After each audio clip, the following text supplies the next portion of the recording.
রামিসার বাসায় যাওয়া, এটা ভালো, ভালো, নিশ্চয়ই ভালো, কিন্তু তাহলে সেই প্রধানমন্ত্রী, সেই স্বরাষ্ট্রমন্ত্রী এবং সেই আইনমন্ত্রীকে ভুয়া ভুয়া স্লোগান দিয়ে মানুষ ধাওয়া দিল কেন? রীতিমতো ধাওয়া, কারণ আমি দেখেছি তাদেরকে কর্ডন করে কোনো মতে গাড়িতে ঢোকানো হয়েছে। কেন কেন মানুষের মধ্যে এই ক্ষুব্ধতাটা কেন?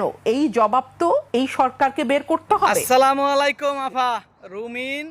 রুমিন ফারহানা আফা, আপনাকে জনগণ ভোট দিয়ে ওই সংসদে পাঠাইছে, এই জন্য আপনাকে সেলুট জানাই।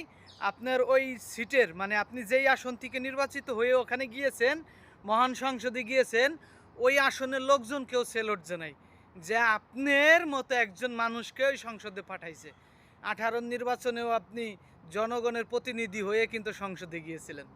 তখন আওয়ামী লীগের অন্যায়ের বিরুদ্ধে কথা বলছেন, এখন আপনি বর্তমান সরকারের কিছু কিছু কথা তুলে ধরতেছেন। তবে সত্য কথা বলার জন্য আপনাকে আমি সেলুট তো অবশ্যই দেই, অন্তরের অন্তর থেকে আপনাকে আমি সেলুট জানাই। এবং আমাদের এই যে আজকে প্রথম ঈদ গেল, আপনাকে ঈদ মোবারক জানাই। আপনি কিছু কিছু কথা বলেন মাঝে সাঝে, আমার খুব ভালো লাগে আপনার কথাগুলো শুনে।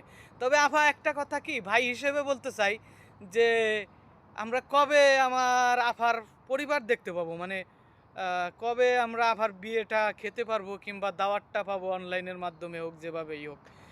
দোয়া করি আল্লাহর কাছে যে আল্লাহ আপনাকে সংসার জীবনে যাওয়ার তৌফিক দান করুক। আমার কথা কিন্তু বাজেভাবে কেউ নিয়েন না, আমি সৎ মনেই যে কথাগুলো বললাম রুমিন ফারহানা আফাকে নিয়ে, বাস্তবেই কিন্তু ওনার কথাগুলো আমার ভালো লাগে। উনি 18তে নির্বাচিত হয়ে যখন সংসদে গিয়েছিলেন, উনি খুব শক্তিশালীভাবে কথা বলেছেন সংসদে।